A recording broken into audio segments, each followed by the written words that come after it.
But before we start, just to get the ball rolling, I need to make sure that everybody is in the right mindset. I need everyone to please scan the code on my screen. It's going to take you to Slido. Slido is the platform we're going to be using for questions and answers.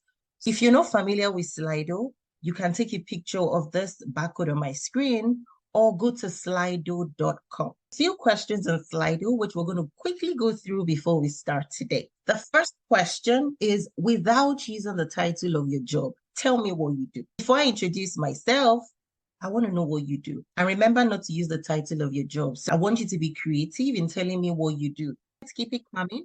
We have 2 hours and we want to make it as interesting, as interactive as possible. And the good thing here is we're bringing out our creativity. Okay, moving on. I see we have a diverse set of professionals today. We have people in insurance, we have entrepreneurs, scrum masters, and the list goes on and on.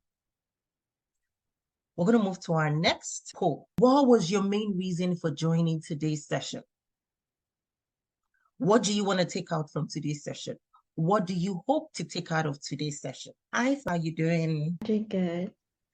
I have session with you before and I really liked it. Oh, okay. Thanks for sharing. So this is the second session, and my hope is to get more because I'm a cybersecurity student, so I want to know more how to proceed for cybersecurity, get entry-level job, and then continue education. Okay, perfect. Thanks for sharing, Farah. Okay, so in the chat, I see quite a lot of information. Transitioning to tech, students want to learn about GRC. Someone works as a SOC analyst. That's really good because you have the right background already. So transition into GRC should be a piece of cake for you. I want to be well abreast of cybersecurity frameworks and which one to implement per time.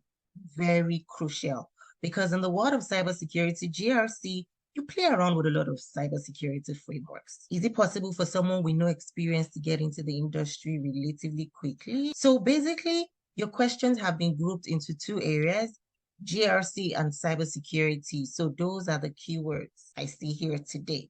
Learn more about GRC, snapshots of non-technical roles in cybersecurity and GRC.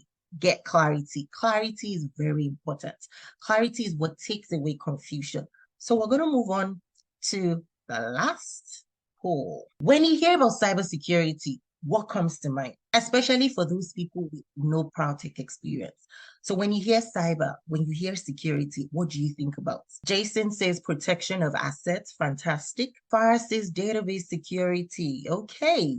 Internet security, fantastic, because cyber is all about interconnection of systems, the digital space, okay? Internet safety, security of the cyberspace, hackers, implementing security controls, assessing vulnerabilities, protecting information, amazing. I like this. We're already on the right track. Okay, CIA, that's your information security triad, confidentiality, integrity, and availability. Protection of IT infrastructure, very correct, because our infrastructure are the underlying systems for our applications. That's very key. Okay, so I see that the participants today are already pretty familiar with cybersecurity and IT, at least at the minimum. So that's really, really good. Okay. Femi says protection of data information, very key. So based on all of this, we already know that cyber is basically your digital space. So how you protect your digital space, which covers everything from your applications to your databases, to your infrastructure, even to your data as well as to your network. Okay. In my information session for the first time, you're going to notice that they're very interactive. I don't like hearing my voice all the time. So I'm going to pray for your indulgence. As we move on, I'm going to be asking a lot of questions. There's one common factor to everyone that has joined here from different parts of the world. We all want to know more about cybersecurity. We want to explore the opportunities, the roles within the cybersecurity space. So that's one unifying factor for everyone today.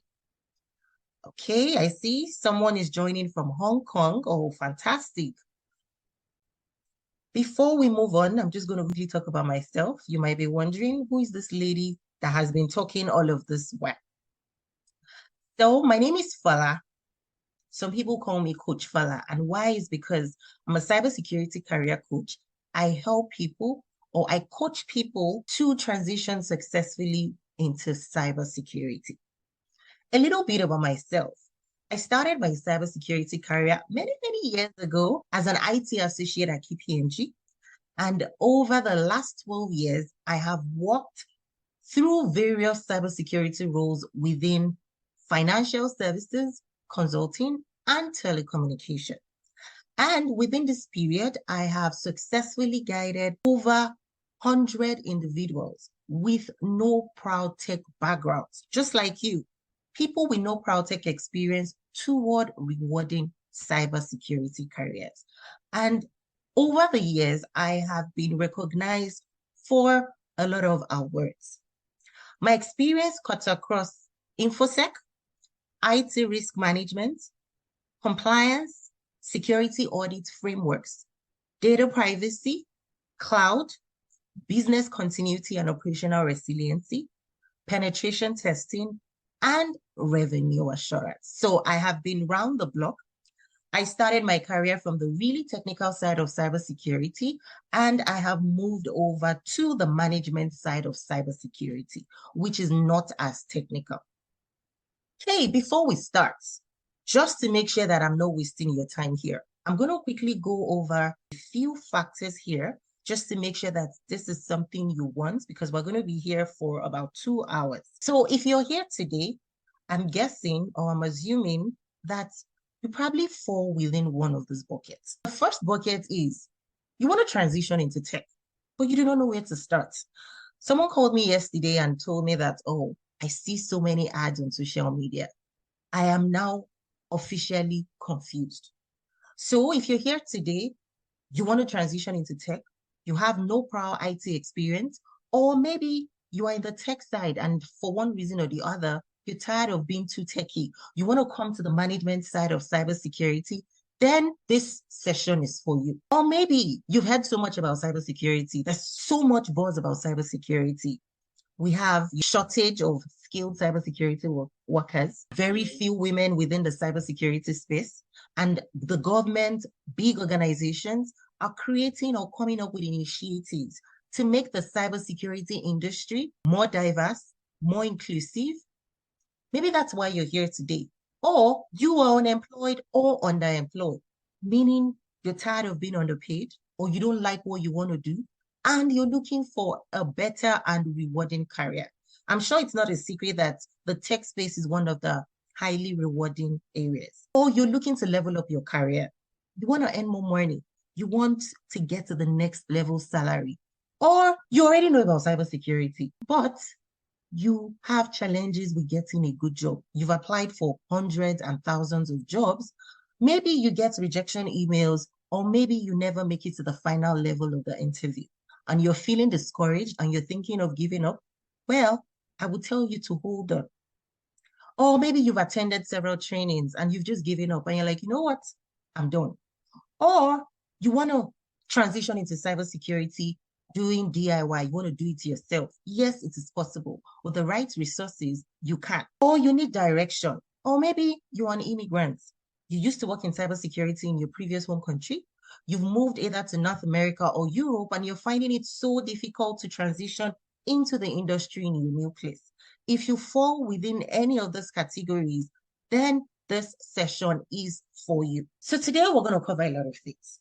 I'm sure there might still be a few people here that maybe know or have heard about cybersecurity, but do not really know what it means. Or you keep seeing GRC, and you have the question, what exactly is GRC?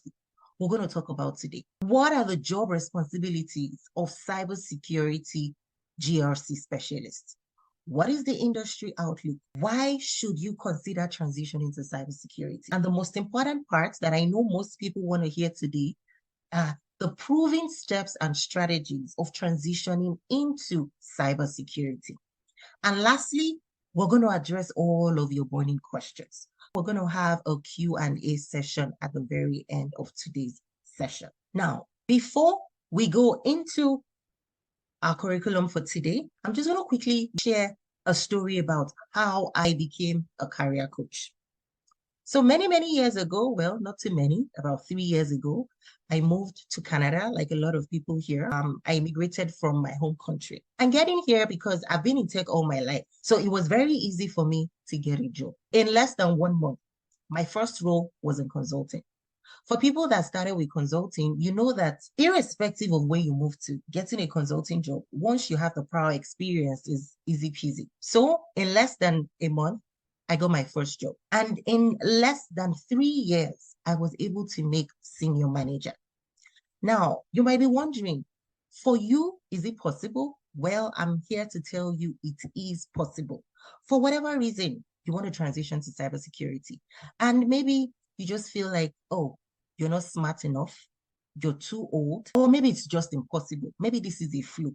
So we're going to be talking about that today. Now, when I got a job, I realized that a lot of my friends that moved to different areas of the world were not so lucky. A lot of them were accountants, lawyers. When you move to another country, let me take accounting for example, you then find out that you need to start a certification. You need to become CPA. Or as a lawyer, you move and you find out that, oh, you need to get called to bar in your new country.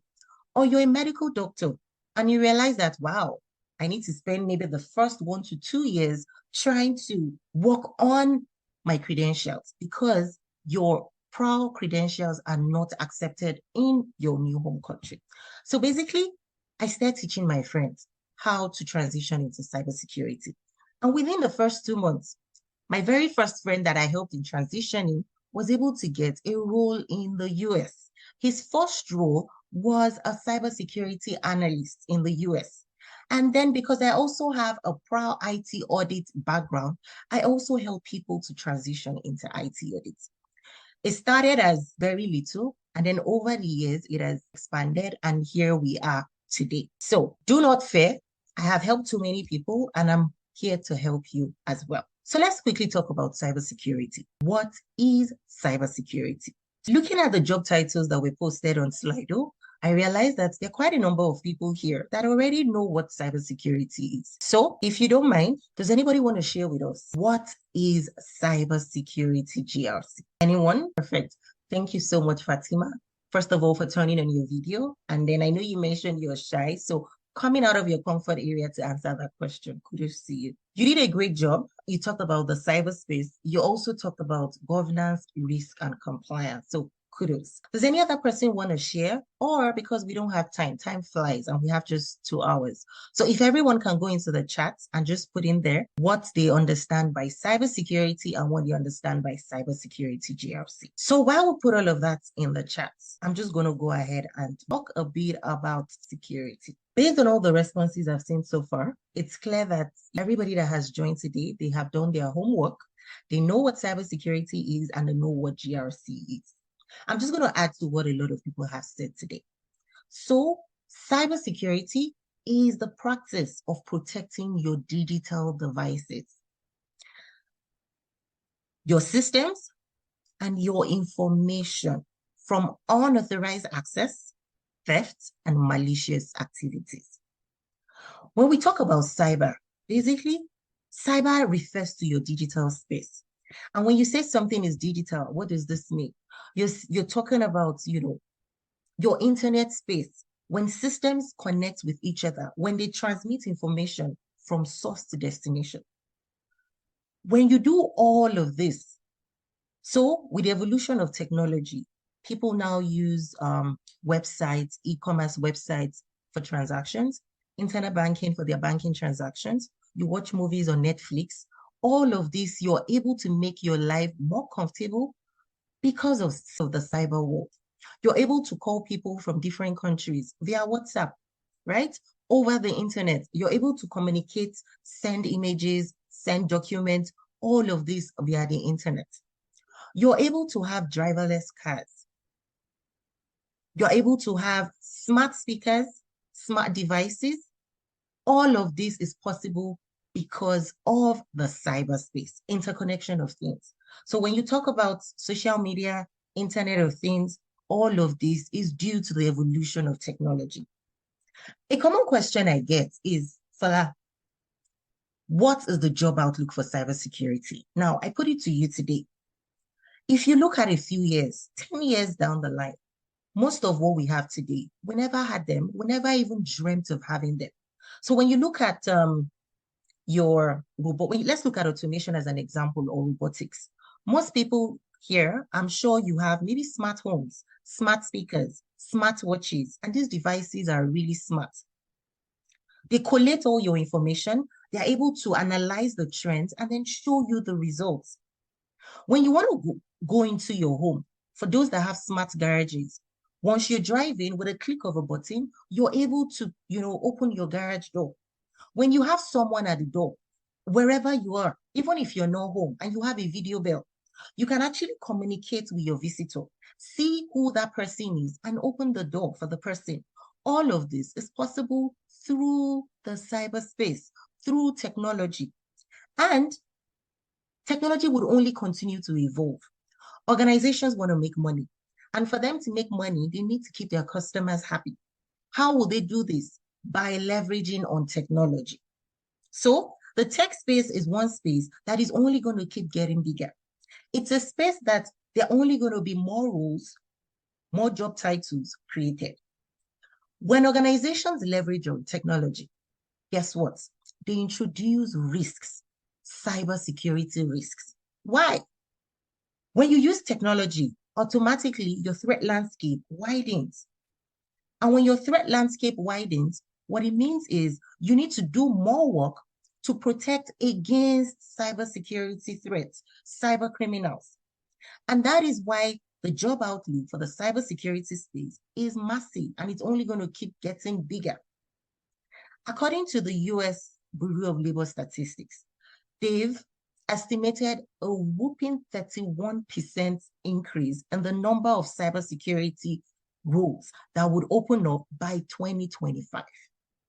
And when you watch movies, I watch a lot of sci-fi movies. So, for example, if you've seen Luther, has anyone here seen the movie Luther?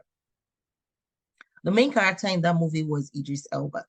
So in that movie, you see how cybersecurity played a key role. In the movie, they were exploiting people based on the fact that they were able to eavesdrop on their conversation using their smart speakers, using their smart devices.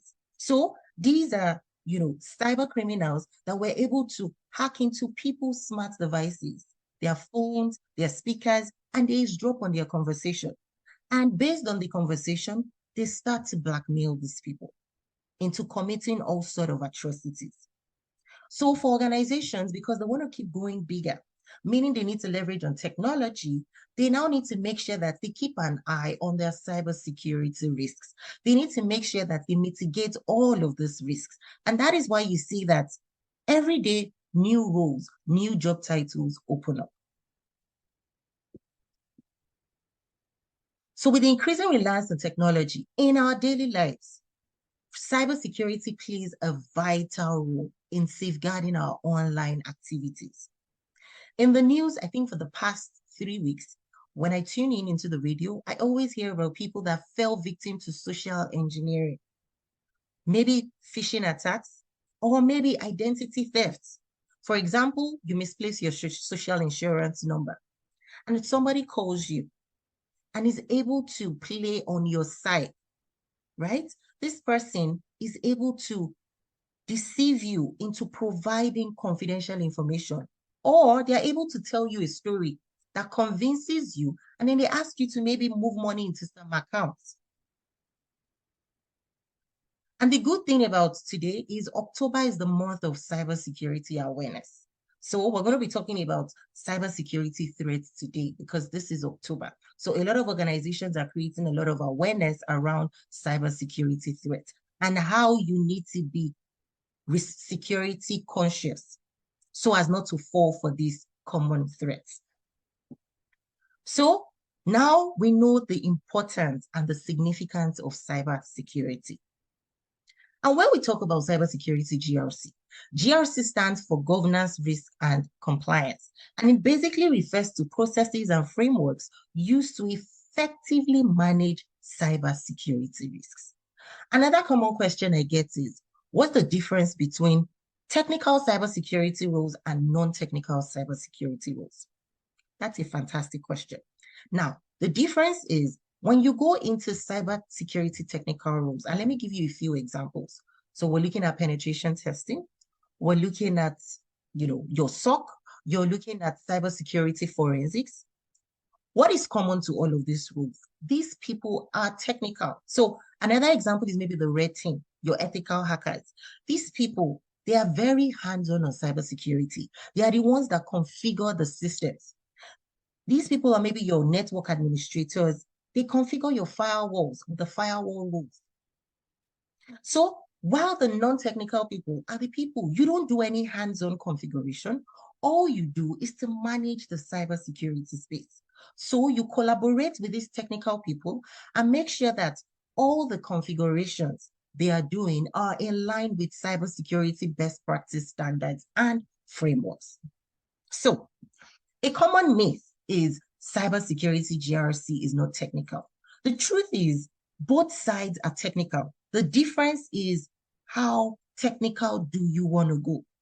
If you stay in the GRC space, you're going to have meetings with these people. You're going to collaborate with them. You're going to work with them to come up with cybersecurity governance, which is the policies. You're going to help them identify the cybersecurity risks and the risk treatment strategies. And then the last piece is compliance.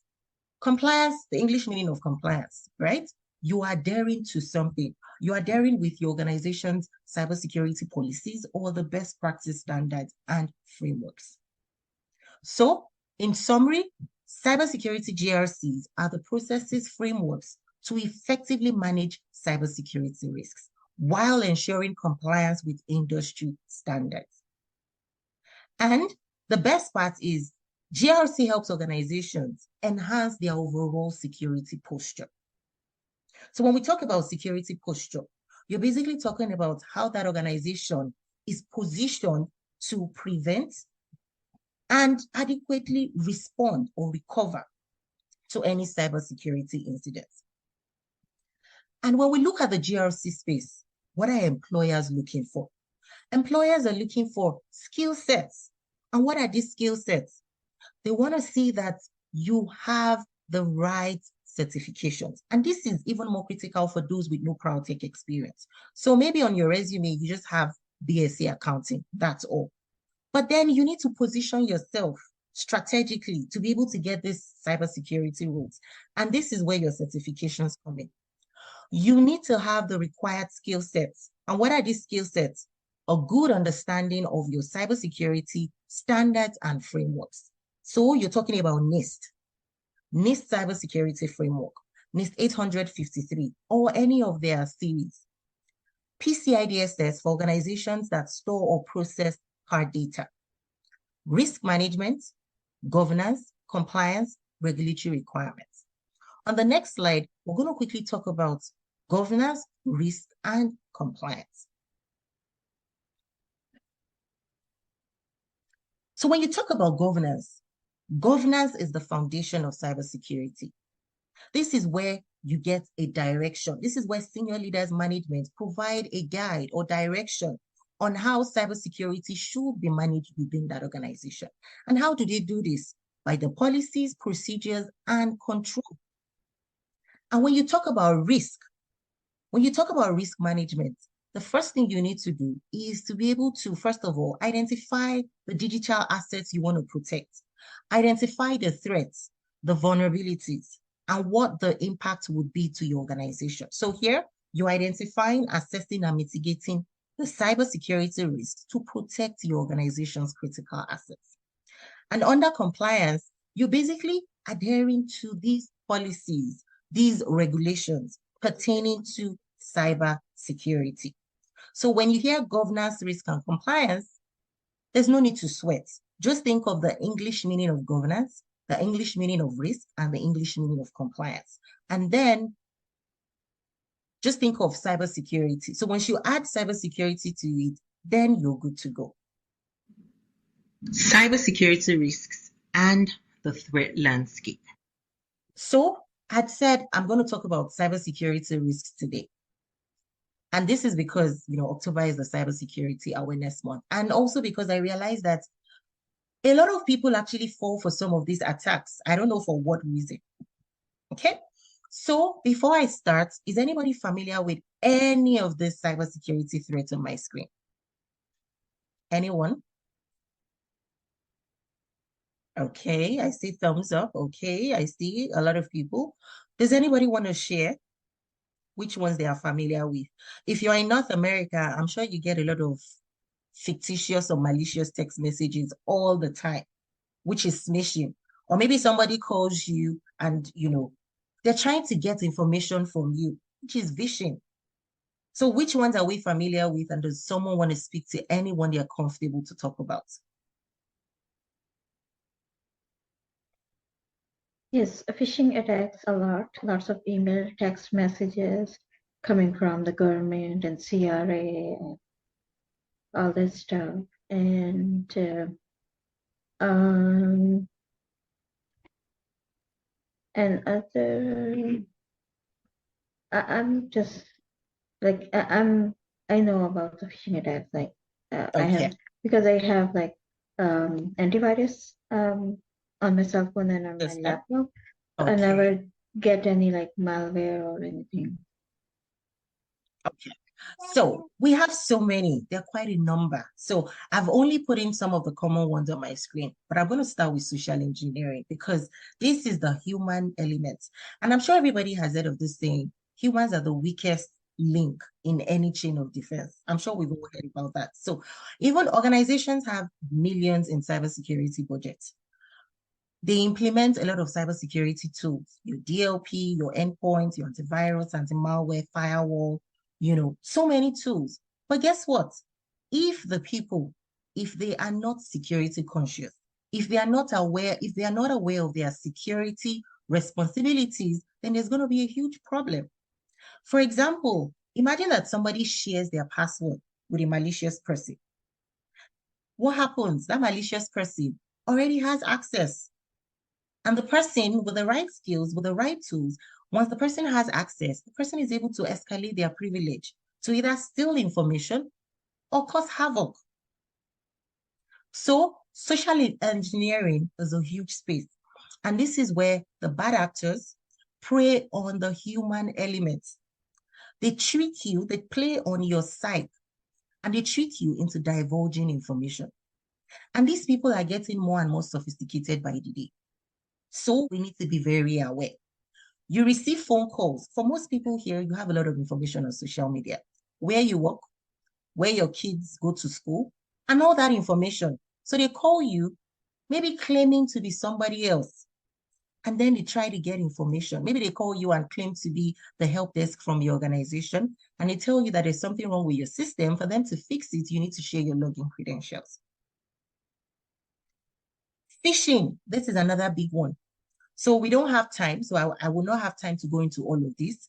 But phishing, malware means malicious software.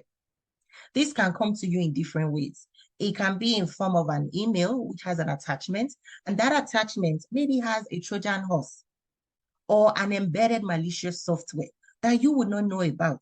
And when you download this attachment, what happens? The executable file runs in the background and creates a backdoor. You might not know about all of this. So we need to be security conscious. And Farah already started. How? By using strong passwords. Make sure you don't share your passwords. Make sure you don't share sensitive information. If you are not sure of a link, do not click on it. Make sure you have antivirus installed on your system and so many others. Okay. So quickly, why is cybersecurity a lucrative career? Anyone wants to share? Why do you want to transition into cybersecurity today? Anyone? Okay, Fatima, go ahead. I can go again, sir. No worries. So for me, I think what is actually attracting me to cybersecurity is the portability of the role. I use the word portability because let me use the word flexible. Okay, It cuts same. across, and just so that everybody understands what I'm saying very quickly. It cuts across several industries, right? You could find cybersecurity role in banking, insurance, education, healthcare, as in you can find yourself working in any field. So for example, my background is in public health, like I said, and I realized that when I start to look for cybersecurity roles, I could start with working within the healthcare industry, and then along the line, if I'm tired of working in healthcare because my background is public health, I can go to somewhere. I can go to another industry. But aside from the money, which is obvious to everybody, I find like the flexibility of the career is what is very attractive to me. Fantastic. So basically, cybersecurity is borderless, meaning you can work in any country, you can work in any industry, and your certifications are globally accepted. So if you have CISM in Canada, if you go to Asia, CISM is still going to be accepted. As Fatima said, aside from the high salary potential, which a lot of us want, you want to be well paid, you want to look forward to going to work, right? Because at the end of the day, your compensation is great. Remote or hybrid roles. So for a lot of people here, you don't like going into the office, me inclusive. The good thing about cybersecurity is what we do, you do not have to be in the office to perform your job functions. Most times, when you review systems, you do it remotely. The data center that you're connecting to might not even be in that location. The servers you're reviewing, you need to remotely log on into those systems. Even your stakeholders do not have to be physically present. Now, so due to the nature of the type of work we do in cybersecurity, that is why there are a lot of remote roles. For a lot of women, because this is another common question I get, I want to have a great career. I also want to balance it with my family. I want to be able to take care of my kids. Well, cybersecurity is a fantastic one. And this is what you should be looking for because it affords you that time to take care of your family as well as to perform on your role. So work-life balance. You don't want to be called into calls at maybe odd hours. You don't want to have to do the long commute. For a lot of people here, maybe you live far away. You live far away from downtown Toronto. Or maybe in your province, there are not a lot of jobs and you want to get jobs, in another city, in another province. Diverse career pathways. When you look at cybersecurity, when you go online and check, there are over 100 roles under cybersecurity. And the good thing is, as long as you're able to get into one, moving into another one is almost a piece of cake.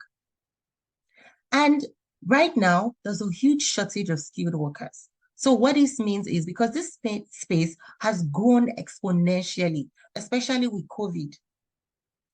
So what this means is organizations are always looking for skilled employees. And you also need to remember the bad actors, the malicious attackers, they do not sleep. They work 24/7 to try and gain unauthorized access to steal information. As such, organizations also need people to defend their security posture.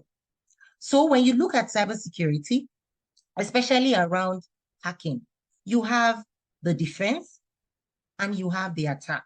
So defense is your blue team, while your attack is your red team, basically. And what does this mean? You need people that will try to protect your systems. You also need people that will play devil's advocates to say, okay, we've put in all this fancy security control systems tools in place. Why don't we simulate a cybersecurity attack and then learn from that? So when they simulate the cyber attacks, they're able to identify the weak or vulnerable points. And then based on lessons learned, they harden their systems. So, and job stability, very, very important. Due to the nature of what you do, due also to the fact that most organizations are regulated, especially around cybersecurity. So for organizations that have a presence across multiple countries, they need to comply with a lot of cybersecurity regulatory requirements. So that's another key reason. So organizations cannot afford not to have these specialists in place. Another common question I get is, oh, what is the salary rate? How many jobs are out there for cybersecurity? On this slide, I'm going to quickly talk about high level, the job outlook. So when you look at salary, you can see that the salary is actually really, really good. The compensation is fantastic. So not only do you have a lot of unfilled jobs, the salary is fantastic, and the demand is mind-blowing. So if you look on the bottom left of my screen, you see that 1 million plus by 2023, and you have less than 400,000 trained people ready for these jobs. You estimated 3.5 million openings by 2025. So you want to position yourself strategically, get the right skills to be able to transition successfully. And for women, I'm a huge advocate of more women in cybersecurity because over the years, when I work on most teams, I'm like maybe one of the few women. So it's high time for a lot of women to come into this space. As at 2022, women, you have only 25% of women within the cybersecurity space. And my guess is because most people think, cybersecurity is very, very technical. Well, there's some job for you in cybersecurity, depending on your areas of interest and your skill sets. And in terms of salary, the average salary for cybersecurity specialists is over 100,000, basically. A common mistake people make is when they're searching for jobs, they maybe search for a particular job title. But what you need to know is with one job title, there are about 5 other job titles that require the same skill set you already have within your toolbox. So we're going to quickly look at some of these career pathways. So when we talk about cybersecurity GRC, that doesn't mean that when you're searching for jobs, you only need to search for cybersecurity GRC analyst. If you've been doing that, you're doing yourself a disservice. These are other roles that require the same skill set that you already have. Cybersecurity risk specialist, cyber controls assurance analyst, IT GRC specialist, cyber risk analyst. Third-party risk. Third-party risk is one space that's just, sprang up maybe a few years ago, and it is getting bigger because of supply chain. So these are just a few examples. Bear in mind that this list is not exhaustive. So, to another common question, what exactly would you be doing as a cybersecurity GRC specialist? Now, my easiest answer to that question is GRC. So, what this means is you would be performing what you call security governance. That's the G in the GRC. And the English meaning of governance is what? Working with senior management to develop and implement policies, processes, standards, basically documentation. Defining roles and responsibilities for the cybersecurity space. Who does what? Who is responsible to do what? Developing, maintaining, and enforcing cybersecurity policies and standards. When you join any new organization, you go through training at the very beginning. At the minimum, you would undergo a cybersecurity training before you start working. And all of this is part of governance. You need to make sure that you understand the best practice standards and frameworks because you'll be helping your organization to align their policies with these best practice standards and frameworks. A common question here is, how do I know which standards to leverage on? Well, you can look at your standards and frameworks like a library. When you go into the library, you must already have something you're working on or an objective. Maybe you're doing some research on maybe building, and then you go into the library, you're looking for books around building. Similarly, for you to know the right standard or framework to use, at the minimum, you need to understand these frameworks, what they do. For example, NIST CSF is NIST Cybersecurity Framework. NIST 853 is all about security and data privacy controls. So depending on what you want to do, then you know which of these to leverage on. ISO 27001 is another key one. It's also called ISMS, Information Security Management System. And if you're working on cloud, you know that CSA, Cloud Security Alliance, and you don't even need to cram all of these things. I need everybody to do something. Go into Google right now and just type best practice frameworks for cybersecurity and click enter. You're going to see at the minimum these frameworks on my screen. If you're working on a cloud project, or maybe the job you want to apply for, they've mentioned cloud, they've mentioned databases. All you need to do, go online and search. So knowing the right framework to use, it's like going to a library. You have so many books, but you need to have an objective first. What are you trying to achieve? And risk management. What is risk? We all manage risk in one way or the other in our lives. If you want to go for maybe a party at 12 a.m., you're going to think, what can go wrong? If you want to buy a new house, you're going to do a lot of assessments. What ifs, what ifs, what ifs. So that is you already analyzing and assessing your risk. What can go wrong? So within the cybersecurity GRC space, you would be identifying, assessing, and prioritizing cybersecurity risks to your organization. And you are the subject matter expert in terms of mitigating these security risks. In fact, you will be the subject matter expert when it comes to cybersecurity risk management. What this means is you're going to be facilitating risk workshops. You're going to manage the risk register, especially the cybersecurity risk register. And a good way to explain risk management. The other day, I was watching a video on LinkedIn. And this video was a captain, directing a ship through the stormy waters. So the way you can look at what you're going to be doing is your organization is the ship. You are the captain. You will be steering your organization's ship, right? Through all the cybersecurity threats, through all the malicious attackers that exist, through all the vulnerabilities that can be exploited. So you are the subject matter to steer your organization in the right direction, making sure that they identify their risks in a timely manner and they are mitigating these risks. Compliance management. Complying with policies, regulations.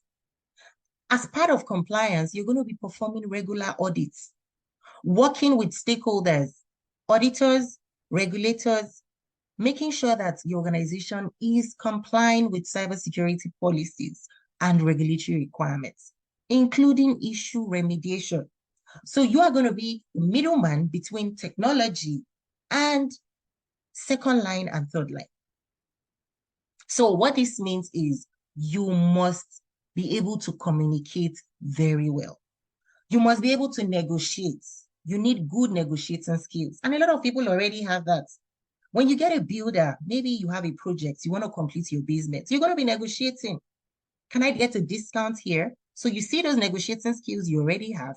It's going to be very helpful in this space. You're going to be negotiating with the technical people. You're going to be negotiating with management. Collaboration, very key. And then stakeholder management. So one of the interesting things about cybersecurity GRC is you're going to be speaking with senior leaders a whole lot. Remember that you are the subject matter expert when it comes to cybersecurity risk and governance. So you're going to be scheduling meetings with the CISO, with the security teams, with the firewall administrators, application administrators. What this means is you need to be able to speak tech language. And then because you're going to take the information and then present it to management, you must be able to simplify this tech information to senior management.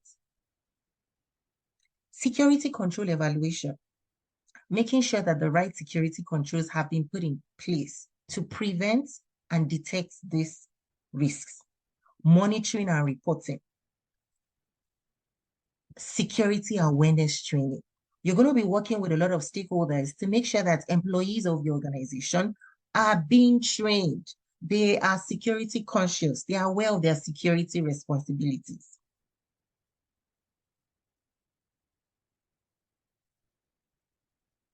Okay, any questions so far? Okay, I'm just going to check the chats.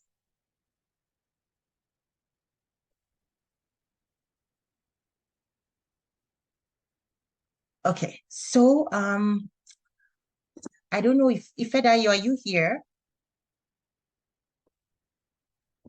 Okay, I might come back to I'm this. here. Okay, fantastic. Follow me.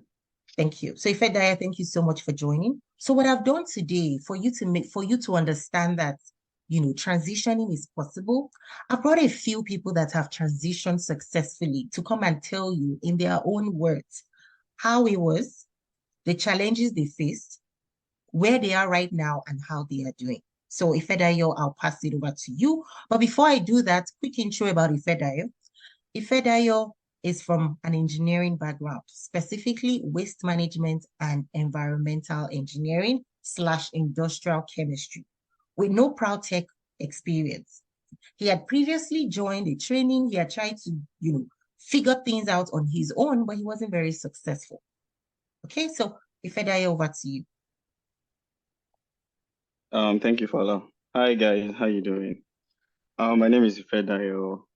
I'm a SOX analyst with one of the insurance and financial services company in Canada. I think I started this journey in late 2021, around November, December. And so when I started with another class, not with Fala's class. And so I started the class.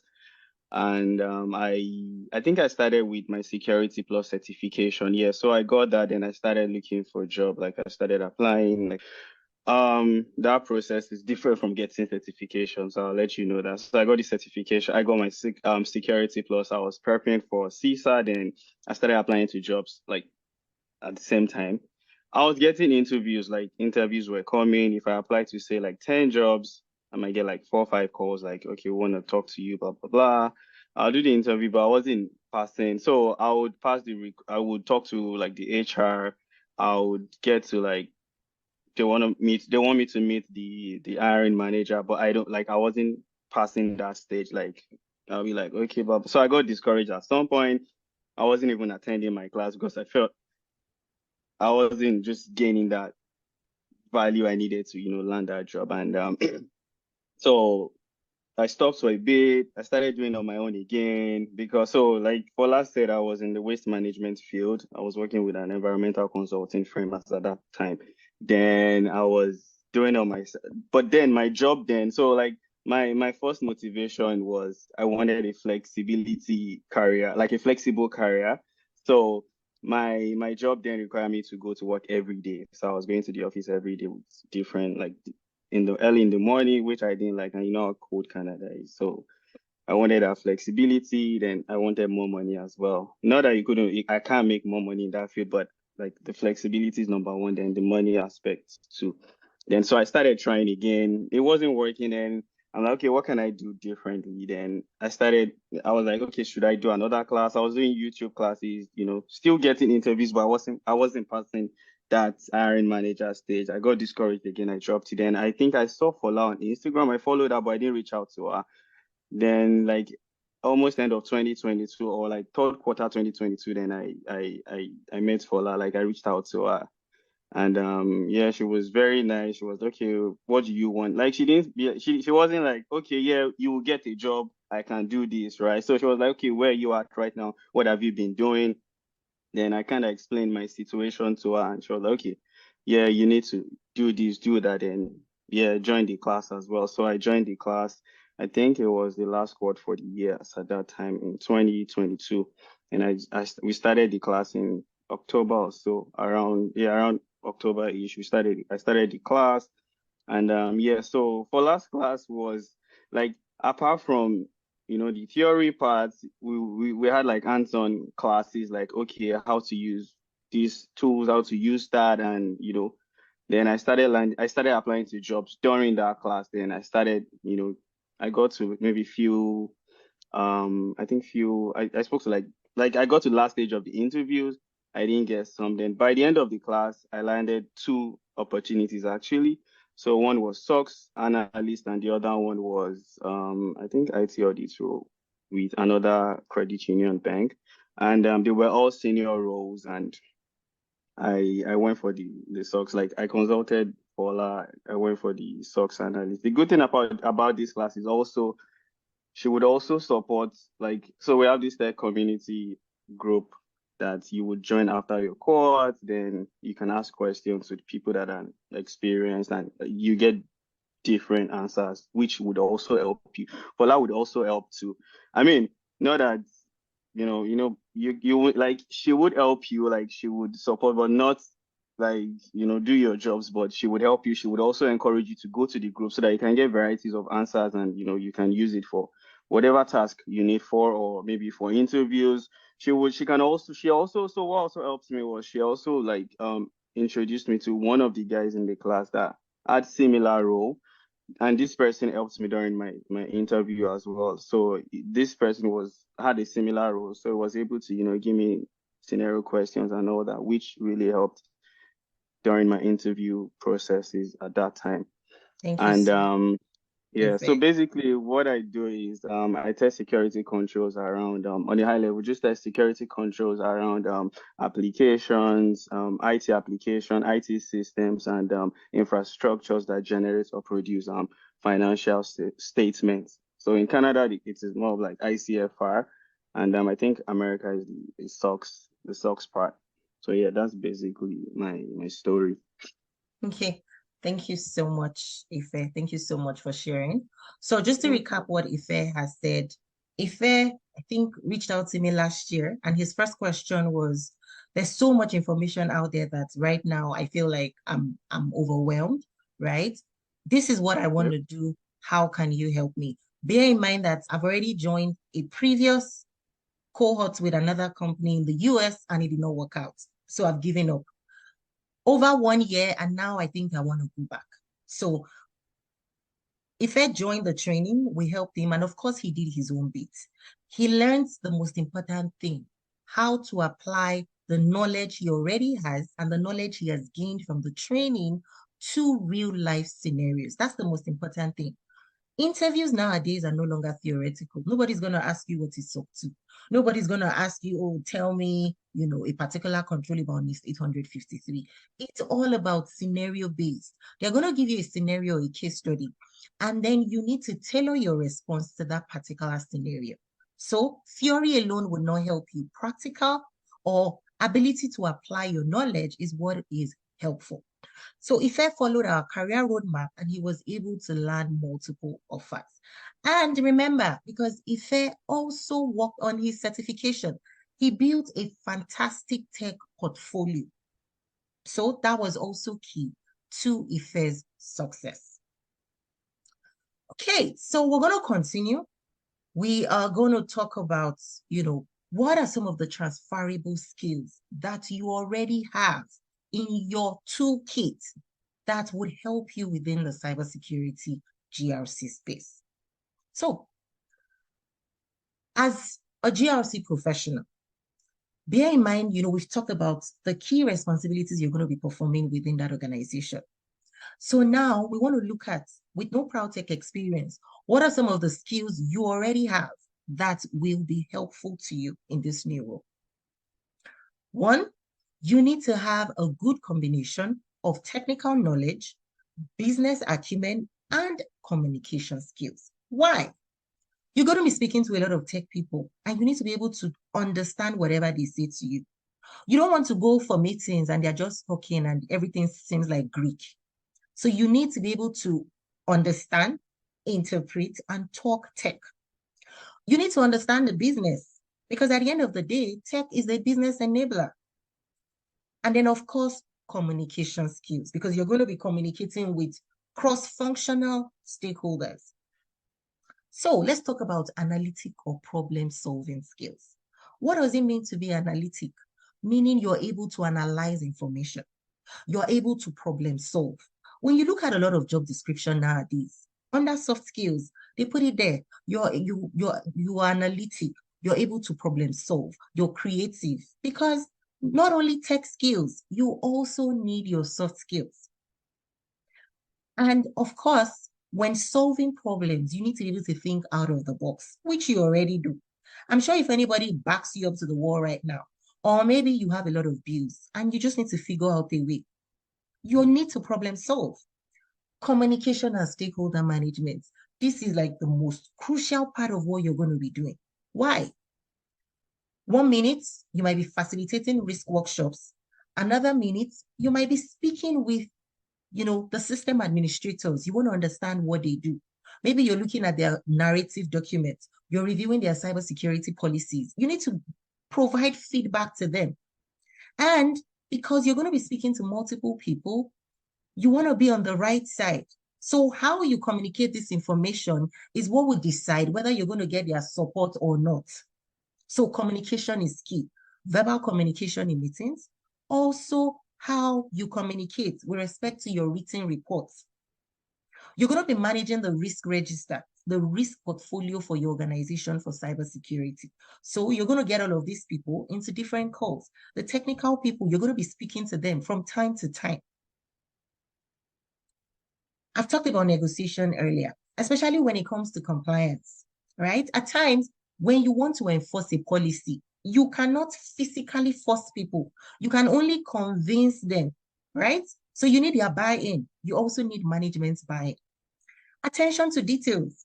Without attention to details, how are you going to pick up issues? How would you identify when something goes wrong in a timely manner? Research. Technology keeps evolving. I cannot overemphasize that. And you need to be able to keep up. How? By researching. You might learn something today, and in a few weeks, maybe you have zero-day vulnerabilities, or there are new regulatory requirements, or even PCI DSS has a new version. For example, NIST CSF now has version 2. Same with PCI DSS, you now have version 4. So it's an area where you need to keep researching and you need to keep upskilling. My best part about cybersecurity is because, one, it is definitely not boring. You don't do the same thing over and over again. Personally, when I don't like routine activities. I get bored. So you're going to be challenged, you're going to be stretched, and you're going to be kept on your toes. And if you're someone like me that you like talking, right? Or you like collaborating, you're going to learn to work with different people. And the good thing is when you work with this diverse set of technical people, you're going to be learning a whole lot more. For example, if you're working on firewalls, you might only know firewalls theoretically, but maybe you have an engagement and then you will learn about firewall policy. You will learn about whitelisting, blacklisting IP addresses. You start to learn a bit more. And then based on the new things you've learned, you can then decide that, you know what, I want to change my profession. I want to do something else. You're going to have a good understanding of the cybersecurity space end to end, because you're going to be speaking with all the cyber people in different roles. Flexible and able to adapt to change. If you're in the tech space, you should be very flexible because technology in itself is flexible. There are so many ways to achieving the same thing, whether by tool or whether by process. And that is why when you start talking about compliance, or when you start talking about defense in depth, when you talk about layering controls or having multiple defense strategies such that if one fails, the other ones will still prevent that risk from crystallizing. And also, because there's a people component to what you do, you need to be flexible. So whatever your stakeholder has explained to you, you must be able to listen and interpret that information. Although ISO 27001 says something, but you need to adapt that to what is obtainable within your organization. Best practice frameworks is generic. It is not industry specific or your organization specific. So you need to make sure that you take that information and then apply it to the process or systems within your organization. You need to be able to speak technology. I mean, you won't learn this overnight, but there are certain keywords you need to start learning how to use. When you go for interviews, the hiring manager is comparing your performance to other people. So there are certain keywords you need to be familiar with. You must be able to demonstrate that you know cybersecurity. How do you do this? By using some of these keywords. Do you know what threat risk assessment is? Are you familiar with identity and access management? Are you familiar with patch and vulnerability management? So many things. You might have to review a pen test report. You might have to review a SOC 2 report. Do you know what cloud computing is? You need to be able to review system reports and policies. You must have a risk mindset. Your job as a cybersecurity risk specialist, it's almost like you're you're foreseeing what is going to happen in the future. And you're coming up with security controls to prevent the security risk from crystallizing. So you must be forward thinking, and you need to learn how to think, what if this goes wrong? You must be able, it's almost like foretelling the future. So you must see the risk before it crystallizes and work with your security stakeholders to plug those holes. Networking skills and collaboration, very important. You're not going to work alone. You're going to be working with diverse teams, different people, cross-functional teams. Today, you might be working with someone maybe in the network department. Tomorrow, you might be working with a firewall administrator. Next tomorrow, you might be working with the security incident and event management team or the logging team. So you're going to touch on all the different aspects of security. How you get information from these people is highly dependent on your communication skills, your networking skills. Do you like to solve puzzles? Because at times, it's almost like you're playing a game. You're trying to piece together the pieces of a puzzle. Do you like to troubleshoot or problem solve? And you must know technology. So a lot of what I've said here today, I'm sure resonates with everyone. A lot of what I've talked about today are things you already do. You manage people, you manage your family, you manage your friends. If you want to have a party, you need to plan that party. You need to get a DJ. You need to get a caterer to get food, right? So, and then you also need to think, what can go wrong? What can prevent that party from being a success? The weather might be bad. So that is you already assessing the risk. What can go wrong? So if the weather is bad, what do? I get an indoor event center. That is you already mitigating that risk. So these are things you already do daily. The only difference now, you'll be looking at it from a cybersecurity lens.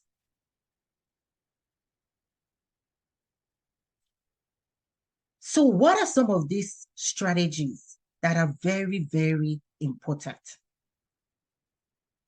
What are the important ways? What are the proven ways, practical ways that you can start a cybersecurity career and be successful?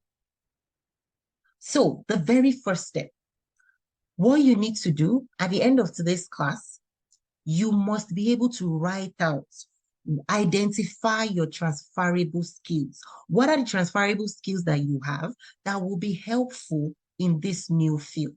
You must be able to itemize all of that. You must have the right mindset. The mind is very powerful. As long as you've decided that this is something you want to do, you need to write it down. You need to look for accountability partners. Because, I mean, in life, you have so many priorities. In fact, you have multiple competing priorities with your time. So if you want to transition, you must first of all develop the right mindset, develop the right side. Set your goals with timelines. This is what I want to do. This is how I'm going to approach it. These are my timelines. By so and so date, I must have achieved ABC. And because of what you call imposter syndrome, self-doubts, fear of the unknown, can I do this? Is it really possible? How do you overcome all of this?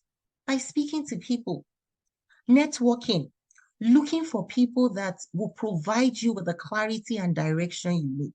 When you feel like giving up, you call one of these accountability partners and they're going to inspire you. They're going to motivate you. They're going to remind you of your why. Why did you start this? Giving up is not an option. Then the next step would be to acquire the right technical skills. Very important. Without the right skills, even if you draw up your resume and you put in all sort of information in there, guess what? During the interview process, the interviewer, the hiring manager, is going to be asking you questions. And your responsibility is to demonstrate during that interview that you are the best person for the job. How? By demonstrating you have the right skill set. How do you do that? By being able to give instances of when you've used those skill sets, being able to apply the knowledge you have. Most interview questions are, tell me about how you did this. Tell me about a time when you did this based on your experience. They are not asking you, how will you do this? And how do you acquire the right skill sets? Through trainings, practical trainings, through upskilling.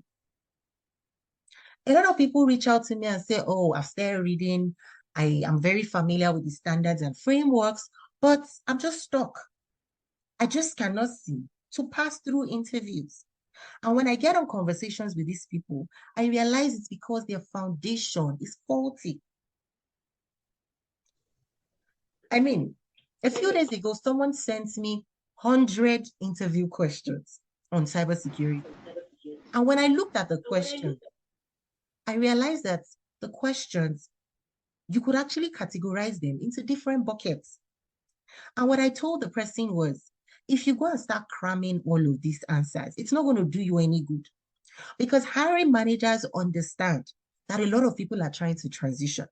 Hiring managers understand the fact that some people are all fluff, right? They do not have the right skills. Maybe they just crammed all the answers on Google. So they want you to prove to them that you would be able to get the job done. You know what you will do, and you will be able to hit the ground running. And that's where training comes into play. For example, do you know the tools you'll be using? What are some of the common cybersecurity GRC tools you're going to be using? ServiceNow GRC, Acha, just to give a few examples. Have you seen those tools? Do you know how they work? Do you understand the risk assessment process? Do you understand keywords? What is your residual risk, risk acceptance? What are the best practice risk frameworks that you have used or you're able to talk about? So this portion is actually the most important area when you're trying to transition. Acquiring the right technical and practical skills. Google is not going to help you with this. In fact, there are certain interview questions that are coined in such a way to be able to tell whether you're only speaking theory. And then, of course, you want to start building your technology profile. This is super, super, super important, especially for those that do not have any tech experience. So you need to think from the perspective of the hiring manager. If you are the hiring manager, what are some of the important information you would want to see on any resume for you to be convinced that this is the right person for the job? A good one would be relevant cybersecurity certification. Now, you need to understand that having that certification doesn't mean you're the best person for the job, because certifications most times are theory. So it doesn't mean that you can perform on the job, but it gives the hiring manager the comfort that you have industry recognition. And another way to demonstrate, that you have the skills is maybe building a tech portfolio. There are a lot of what you call capture the flag platforms online that where you can gain practical experience. You have Hack the Box, try Hack Me. Go online and just type in any of this. So, and these are free. There are a lot of free resources. And when you get into these systems, you pick the topic you want, and then through games, through case studies, through scenarios, you're able to build up your profile. Building a tailored resume and optimizing your LinkedIn profile, super important. If you're applying for jobs and you keep getting rejection emails, then the root cause is your resume is not good enough. So you need to keep updating and tailoring your resume to the job you want to apply for.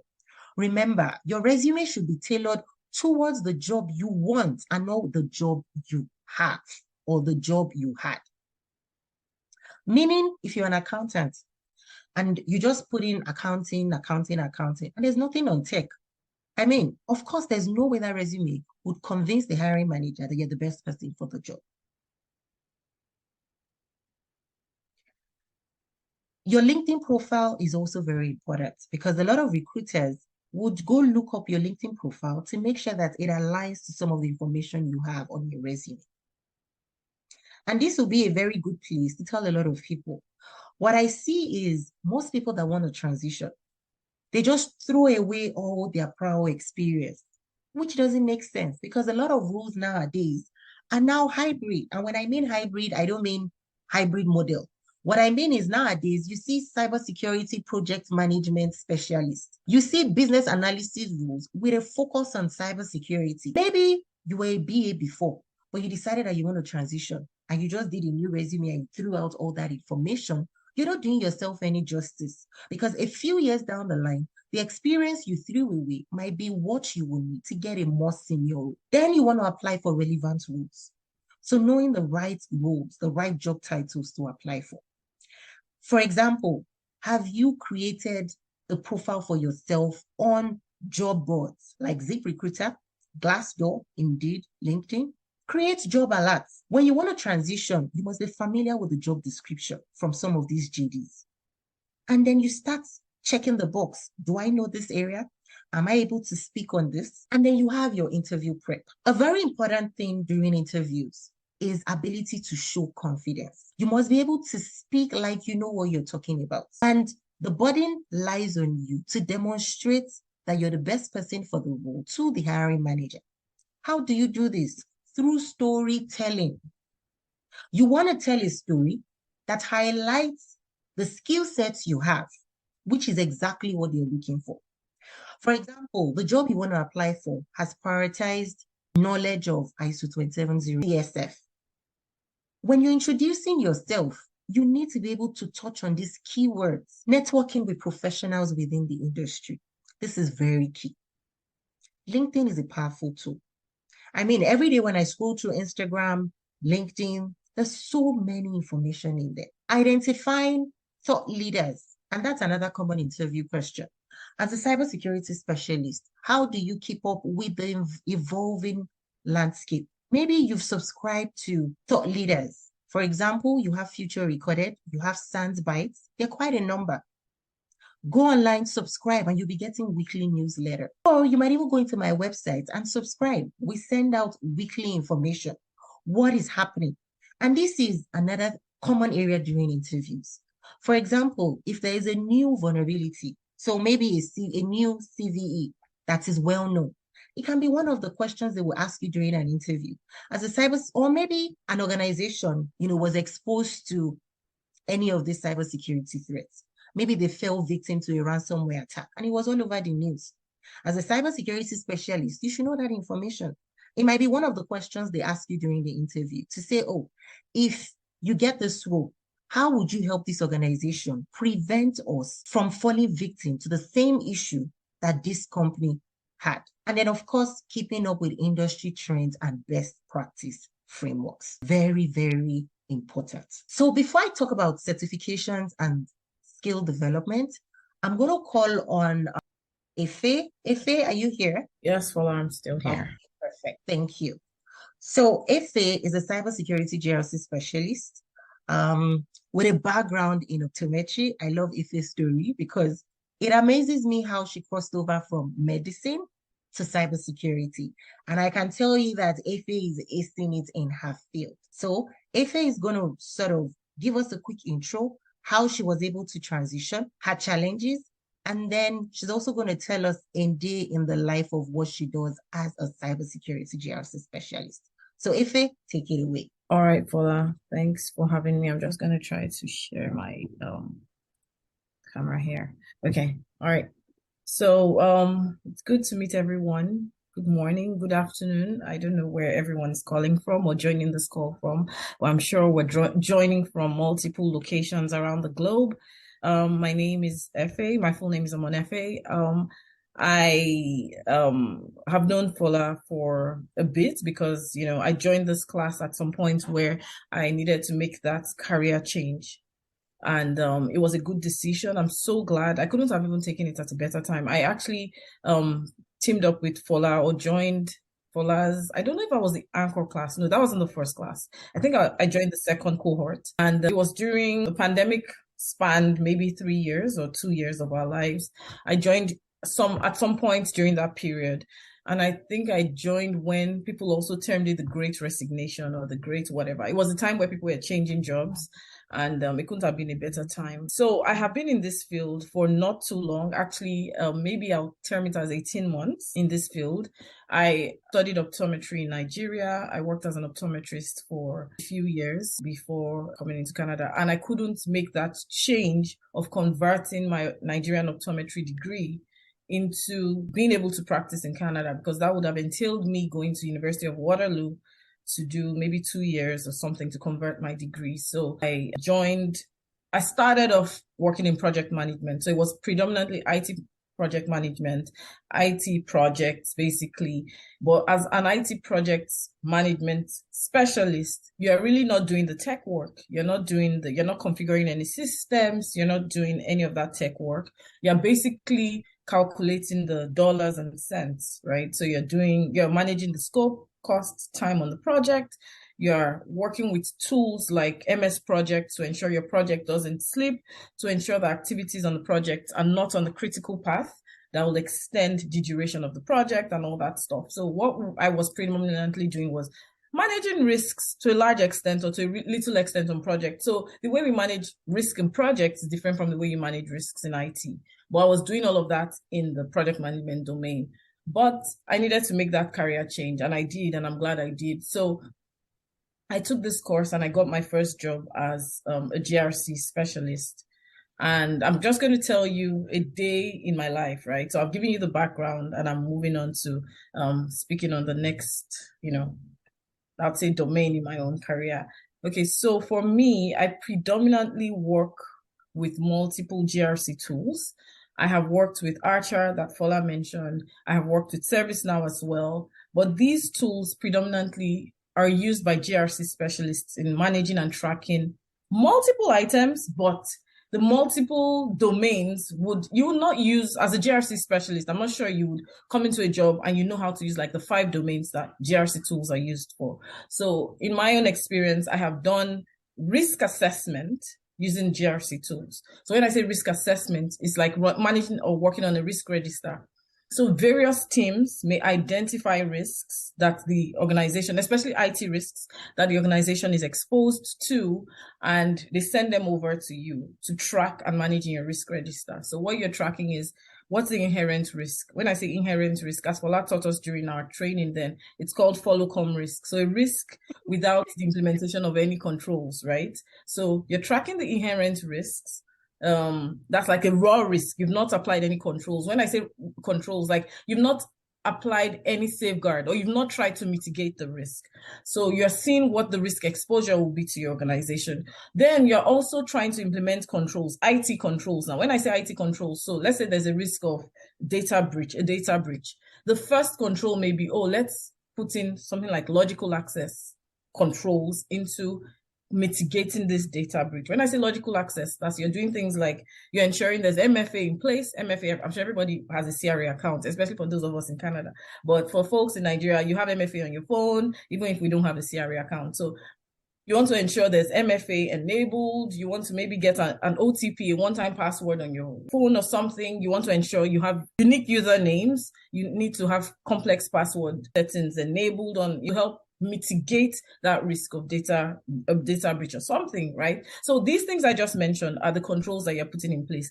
And these controls that you have put in place would actually be reducing the likelihood and the impact of that risk. At the end of the day, you have something called the residual risk because you've put in place the the controls, you've applied or implemented controls, you now have a residual risk. And the business, like your organization, may now be more comfortable with that residual risk because they're like, okay, we're now more comfortable. We're not more exposed as we were at the beginning when the risk was a follow-come risk, and we are able to accept that risk. And you have a risk acceptance for that. And you lodge that risk acceptance in your GRC tool. You could lodge it in Excel. You have to be good with the use of Excel as a GRC analyst because in some organizations, you may not have these tools I mentioned, but you'd have an Excel. So my job as a GRC specialist will be to manage risks to this extent, the way I mentioned it to you guys, with business approvals and all that stuff. And you keep track of them. Most of the time, risk acceptances are not in perpetuity. You need to review them after 1 year. So sometimes you need to review risks that you have accepted as an organization annually, or sometimes in every 6 months, you have to review those risks. But you are the custodian as a GRC specialist. You are the custodian of the risk register. So my job entails me managing and keeping track of all these risks. Are we reassessing the risk? Are we getting more approvals? So that's one of the things I do as a GRC analyst. So that's one. I'm also going to speak to the GRC module or the GRC tool that a risk analyst will predominantly be working with has a risk assessment or a risk register module. There's also an audit module of a GRC tool. There are multiple modules, but as I said, we predominantly work with that. We also work with the information security policy side of things too on the GRC module. So information security policies for an organization will just be you benchmarking or mirroring of one of the NIST standards, ISO 27001 standards, and tailoring it to fit your organization. So you as a GRC analyst or specialist may be assigned that task of, okay, we're benchmarking of our standards from the NIST CSF or NIST, whatever the NIST risk management framework is, but you will need to coordinate and meet with the various IT teams to ensure that those policies in this, in the standards or your standards document or your information security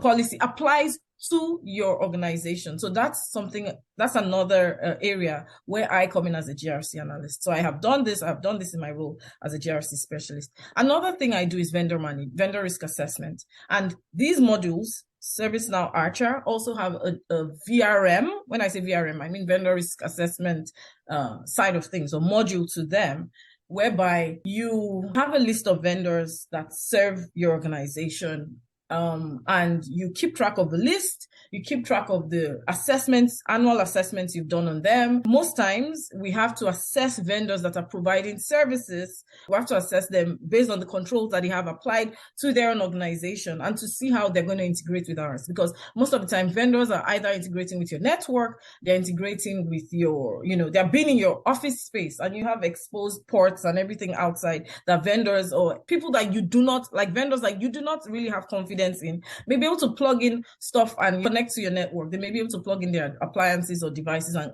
connect to your network. So normally before any vendor is brought on board, you must complete a VRM or vendor risk assessment on them. And that's something that we also do as GRC analysts. I'm quickly going to run through the other items. You know what? I'm just looking at it. There's no time. Okay, let me take one more. The last thing I can also talk about is PCI DSS. So okay. I've worked in a capacity of doing PCI DSS governance in an organization whereby you want to ensure that all the controls regarding payment cards and the cardholder data is preserved for your clients. Okay, so that's something I also do in my life. And that's about everything. I had a lot more. Fola knows I had so much more, but I could only do this for. All right, it was a pleasure speaking with everyone today. Thank you so much, Ife. But guys, what I need you to take out from Ife's presentation right now is, a few years ago, very few, Ife just transitioned into tech. And if you hear her speak now, she's an expert already. Like, even bringing Ife to all of my classes because she's an expert from the way she speaks. So what I need you to take out from this call today is, it's not really your beginning that matters, but the end results, right? Today, you might be joining, you have fears, you have doubts, right? But all you need to do is take that first step. Once you take the first step that this is what I want to do, and then the rest, as they say, is history. In a few months or in a few days, you might be set up for your new role, gone through the interview process, and maybe you will be my next success story. There are a lot of success stories, but I've decided to bring these people to talk. But there are a lot of other success stories. So for anyone here that has maybe gone to my website, I'm sure you see a lot of success stories. We thrive on success stories because without our success stories, then what exactly are we doing in here? So on the top left of my screen, you can see this was a feedback from someone that got a cybersecurity security analyst role. So, and the person was able to even provide feedback of some of the interview questions they asked that defense in-depth, the company security framework. So this is another person that got a role as a major incident management, a contract role. This is someone that got a TPRM. TPRM is third-party risk management. Here, a feedback from somebody that got multiple job offers within 3 months of completing our program. So again, as I have said throughout this presentation today, I don't know where you are at, but I'm here to tell you that it is possible. You've heard from, ordinary people with no prior tech experience who have succeeded and who now have 6-figure tech careers with no prior tech experience. Okay, so we're going to move on because I see we're out of time. I'm going to quickly go over the rest. So certifications and skill development. Before you join any training, there are a lot of activities you can quickly do. For example, there is an exam called Certified in Cybersecurity. Is anyone here familiar with it?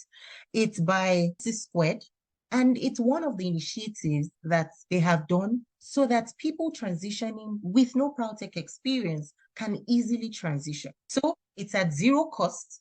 If you haven't signed up for it yet, go online and just put it on Google.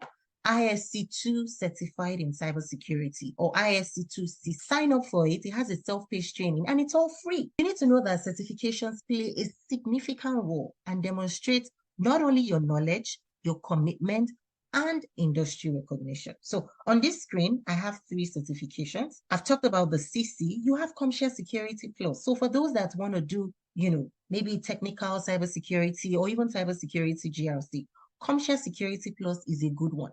It's more hands-on. You have CISM, Certified Information Security Manager, or you even have CISA. The good thing about a lot of these roles, they always ask for one or, it's never all. So as long as you have one of these certifications, bear in mind that CC is an entry-level certificate. So you can't compare CC with any of these 2 other ones. CC is relatively new and it is not yet globally recognized. Okay, so what are the success factors? You can become a cybersecurity specialist earning very good salary with the right training and career coaching. We've talked about having the right mindset, and you also need to understand that transitioning with no prior experience is a learning curve where you're going to be learning new technical concepts, new tools. You might feel overwhelmed or have negative thoughts, or even be very skeptical along the way, due to a lot of reasons that I'm sure we can all talk about. Imposter syndrome. I'm sure we all know what imposter syndrome, when you don't believe in yourself and you feel like, you know what, I don't think I can do this. Self-doubt. You start something and then halfway, you're like, wow, can I really do this? I'm not so sure. Am I doing the right thing? Or fear. So I want you to know today that if you feel any of these 3 things, it is only normal. It's part of it. If we ask those that have passed through the process, I'm sure they would all agree that at a point in time, they've gone through any of these 3. In fact, I have been in this field for over 12 years. And when I'm invited to speak, especially when it's a large crowd, I can tell you that I'm nervous at the beginning. It's only normal as humans. So whenever you feel any of this, you need to remember 3 things. Your why. Why did you start this in the first place? Why did you sign up for this training? Why did you even agree to transition? What you stand to gain or achieve? There's always a light at the end of the tunnel, right? So, and this is what I tell people, you might want to write all the benefits and paste it on the wall near your bed so that every morning when you wake up, you remember your why. I'm in this for the end game. I want more money. I want a work-life balance. I want to be able to keep up with time. I want a recession-proof job. The future of work is in technology. So whether you're an accountant or whatever you do, I'm sure now you leverage technology or AI to improve your efficiency one way or the other. Maybe you use ChatGPT. You need to remember that a lot of people have successfully done this.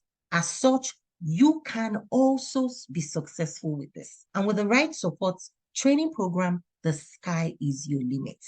So at every point in time, whenever you feel, like you can no longer continue for whatever reason, you always need to remember your why. Or you ask yourself this question: can you afford to stay in whatever situation you are in right now? A lot of people have moved over from their home countries, and in a few months, they start earning a lot of money. And maybe you are coming from a background where you were doing very well from your home country, you were earning well. So you can do the same thing here. A lot of people have achieved significant things in this country, whether in the UK, whether in Canada, whether in America. You can do the same thing. There's nothing holding you back aside from fear. You don't have to go back to the university for maybe a 3-year course or a diploma. In fact, in my last class, which just ended, I had 2 students. One studied cybersecurity, moved here, and went to start a degree in cybersecurity. And the feedback he gave me was, well, it was good, but it was not as practical. It did not prepare him to be job ready. Remember, no knowledge is lost. You can do a lot of research. And if you feel like, oh, I have a very small budget, there are boot camps, there are trainings that you can join that would provide you the clarity and the coaching you need. So if you think that based on all what we've gone through today, that your answer to transitioning to cybersecurity is a yes, and you need maybe support or coaching, I'm going to quickly talk about how I can provide that to you. But before I do that, I'm going to give everyone an assignment. So this is a document. You can do this on Excel, you can do it on Word, you can do it on a sheet of paper. I would encourage you to write out your action items in these boxes and enter realistic timelines. For example, we've talked about transferable skills today. What are some of those transferable skills you have and will be useful for you in this new field? What are the career pathways that you are interested in? So this is more like a career planning roadmap. What are the actions for each of the items you listed out? What are the actions you need to take to achieve them? And then, of course, what are your timelines? So this would be very helpful. So I'm just going to quickly talk about how I'm able to help you if this is something you want to pursue. You don't want to go back to university to pursue a degree that will take you a few years and you need to spend a lot of money. You can achieve the same thing and even more with a practical training. If you're ready to start a cybersecurity career, I'm going to quickly talk through how we can help you. So if you go through my website, and my website is, I'm just going to put that in the chat. It's infiniteconsulting.com. This is an outfit that I created a few years ago to formalize coaching of people. I've done this for so many people in the past, and this is something I am passionate about. I offer 2 types of cybersecurity training. The very technical training, and a lot of people call me and say, oh, I don't really want the technical one. That's okay. There's a place for you in cybersecurity. So if you don't want to go too technical in cybersecurity, then Cybersecurity GRC is where you want to start. So here is where you're looking at the management of cybersecurity. A good analogy I give people is if you're an electrician, what you do, you're very hands-on, right? You go to a house, you do all the connections, but you might have like a manager who is not hands-on, who is not technical, but oversees what you do. So the person is able to say, oh, I've reviewed what you've done, and based on best practice standards and framework, this is how you should be doing it. So that is where you come in as a GRC specialist. Our Cybersecurity GRC Launchpad program is a 10-week program designed for beginners with no ProwTech experience, and it equips you with the necessary technical skills and industry experience required to perform optimally. What do you get out of this? At the end of the day, because you practice a lot, you use the tools that you'll be using in the real world. You get to see firsthand what you will be doing as a cybersecurity GRC specialist. And we work on a lot of case studies, role play. What I tell people is when you learn something new, at times there's information overload and then you forget all of these things. But when you do role play, then it sticks. When you walk through labs, case studies, it helps this information to stick. It helps you put together all the puzzle. If you have maybe issues with payment, we offer payment plan for convenience, where we say you either pay fully at once or you pay in 2 installments. You have access to the recordings and our training resources. The program is a combination of self-paced training and live classes. What this means is, because you have no prior tech experience, or maybe because you're fearful, you have the self-paced training wherein everybody that signs up for the program is brought to the minimum level, minimum knowledge and understanding of technology and cybersecurity. So before every live class, you go through the self-paced training at your pace. And then when you come to the live class, it is all hands-on and practical work. After the training, we have what you call our digital alumni community for post-training support, because we understand that this is something new and you're going to need support and coaching all through the process. We provide with post-training support. You might be wondering, there's so many rules within the cybersecurity. How do I know which one is for me or where I'm going to thrive? As part of this 10-week program, we provide you with what is called a career development roadmap. So based on all what you've learned over the 10 weeks, we send you a questionnaire to identify your areas of strength or the areas of interest and the areas you did not like. Based on that information, we map out specific career pathways for you and also recommend the relevant certification. There are so many certifications out there. How do you know which one to take? So that is also covered under our career development roadmap. The price for this program is $2,500. The next cohort starts on October 21st. So if you want to join, you have about 3 weeks to sign up. I'm going to quickly go through the modules of this program. As soon as you sign up, you have automatic access to our LMS. The first module is the pre-course module. This provides you with the fundamentals of technology and cybersecurity. We make no assumption that anybody knows technology because most times our students are at varying levels of understanding of technology. So this is more like a recap of what you already know. What is a computer? What is an operating system? What is a database? Basics of technology.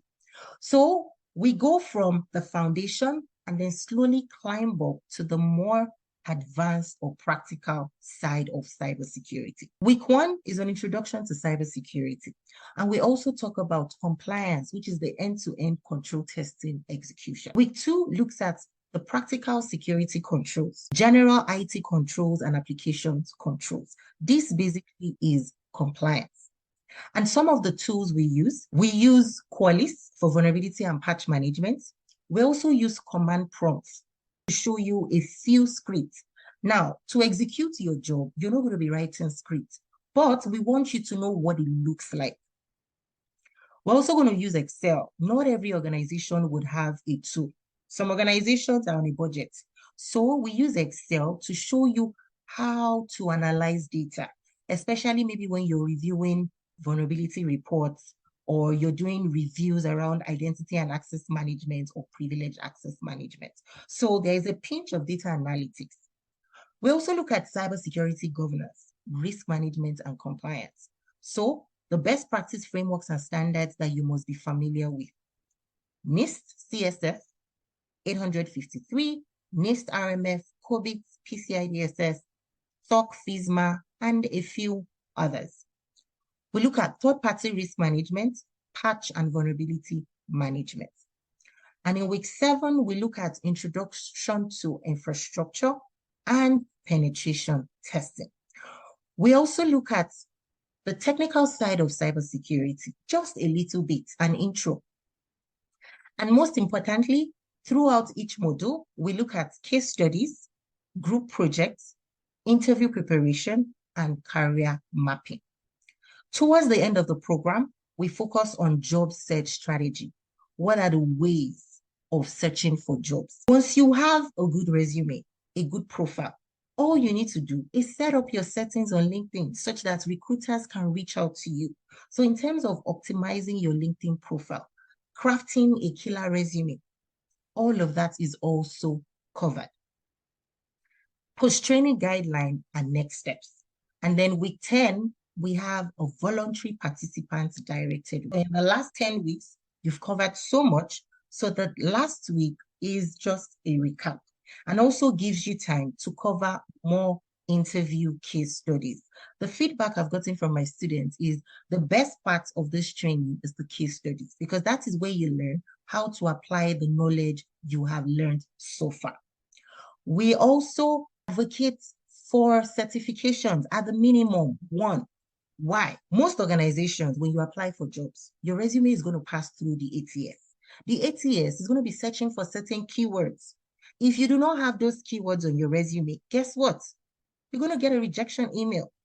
So in terms of how to identify keywords from any job description, how to update your resume with those keywords, how to take some of your non-tech activities that you've done in the past, how to translate it into tech concepts, all of that is also covered.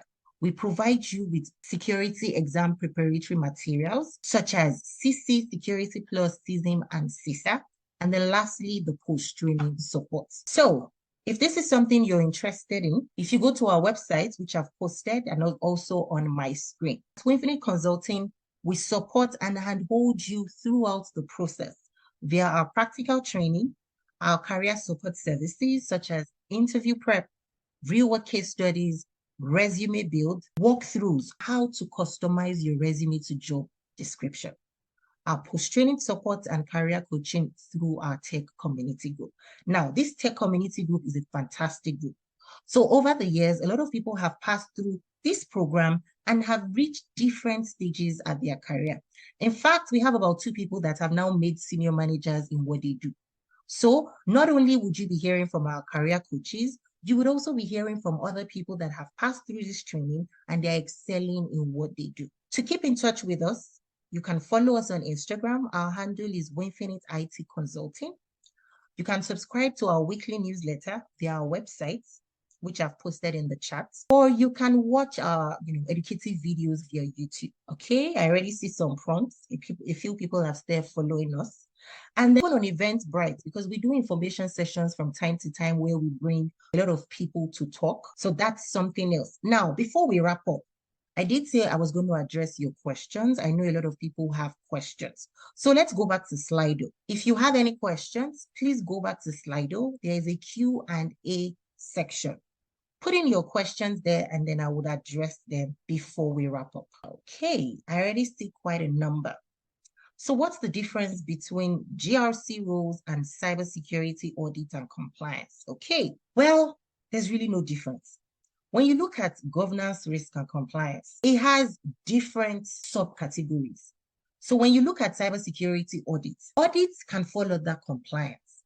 Audits can also be an independent function. So when you look at the 3 lines of security lines of defense, you have first line, second line, and third line. GRC is going to sit on 1B or second line of defense, while IT audit is going to sit on third line. For a lot of organizations, they've evolved over the years. So there are a lot of rules now that will combine audits and GRC. So you see rules like security audit and compliance, security risk and audits, that will sit under GRC. But when you see rules like IT audits, cybersecurity audits, infrastructure audits, so any role that has just audits is going to sit on third line. Now, in terms of the skill sets, there are basically similar skill sets required for this. The difference is you're looking at it from different perspectives. As a GRC specialist, you're going to be working directly with technology to create those policies, enforce those policies, test them for compliance, and help them remediate those issues. While if you are in audit, you're totally independent. Your assumption is they've done the right thing. So you come and audit their processes and you provide them with recommendations. You don't help them put in place those frameworks, those policies, those security controls. Okay, next question is, are we going to have access to some of these tools during the training? Yes. So we use a variety of tools just to show you what it looks like. For example, if we're looking at backup and recovery, you're going to be seeing at the minimum images of some of these systems. What do they look like? We don't want you to start working and then you go into a meeting, you go into a walkthrough, And whatever they are showing you is like Greek or Spanish. So in terms of tools, you're going to use Qualys. So Qualys wears different hats. We use it to show you how to scan for vulnerabilities. Also on the compliance side, if you want to review to say, oh, is this organization complying with the patch and vulnerability management policy? You might need to pull out the reports and check for critical vulnerabilities, have they been remediated within the right timeline? We also use ServiceNow. So ServiceNow is a huge tool. You also have ServiceNow GRC. So ServiceNow GRC is the tool you're going to be using for your documentation, your risk management, but you might also be using ServiceNow to pull information for compliance checks. For example, if you're doing reviews around, maybe you want to pull databases, you want to pull change management tickets, incident tickets, because ServiceNow is used for a lot of activities.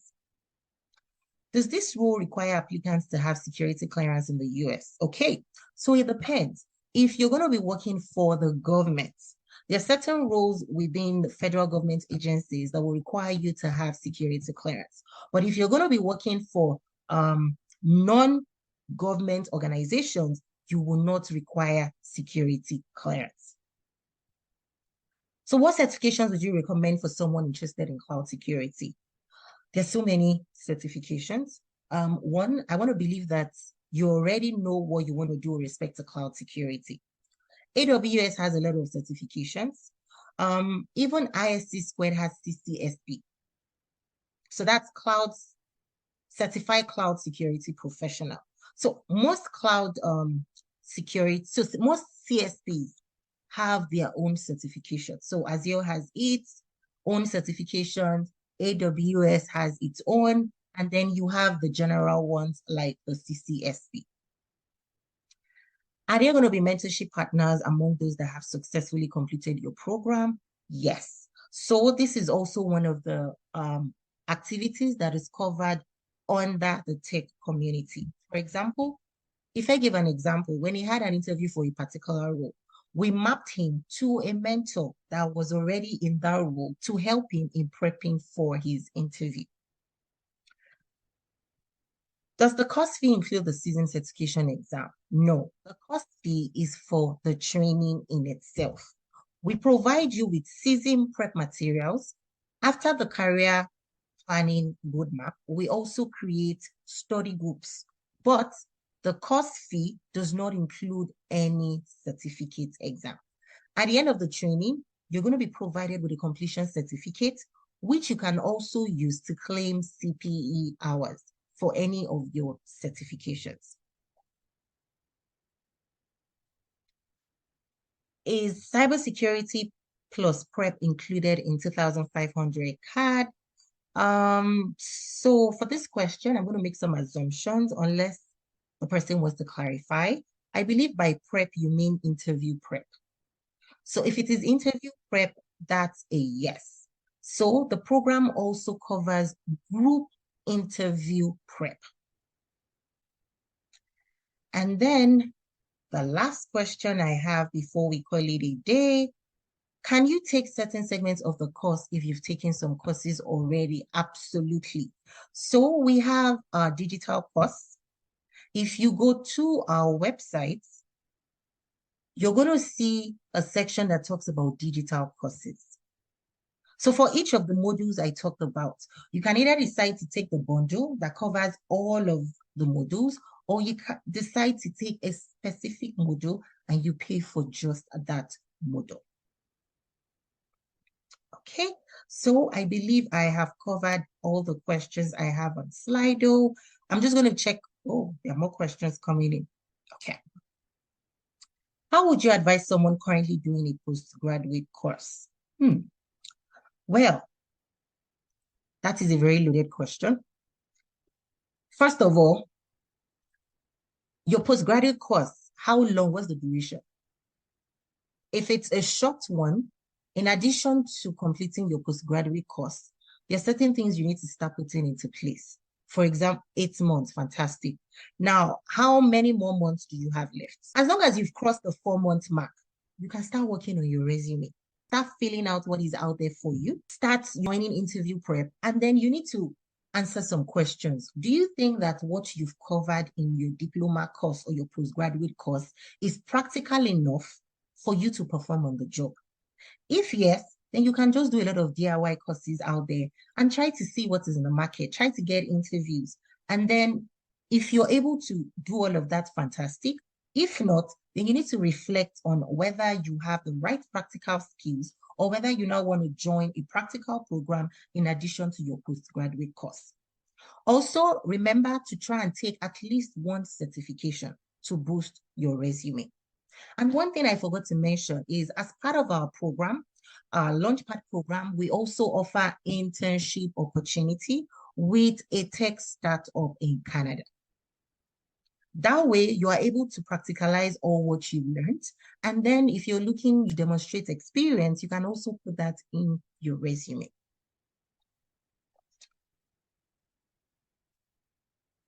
Okay, so any other questions before we call it a day? Perfect. So if you need to reach out to me for any reason or the other, you could just go to our website, or you could, if you follow us on any of our pages, maybe via LinkedIn, via social media sites, you can just drop a message in there. Now, I believe someone said that they were unable to access our website. So I just checked in now. The website is up and running. Just going to share my screen. So if you scroll down to the very bottom of our website, you can follow us. Once you just put in your email in here, you're going to be getting a weekly newsletter. So with this, my friends, we're going to call it a day. Before you leave, if you don't mind, can you just in the chat provide your feedback on the information session? If you don't mind, please just share your feedback on your information session. What did you take away? And then going forward, what are you going to be doing differently? With all what you've learned today, how are you going to practicalize some of these things? So with this, my friends, we're going to call it a day. Remember to believe in yourself. You can do this. Have a great weekend. And for those in Canada, enjoy the long weekend. Happy Thanksgiving. All right. Bye, everyone.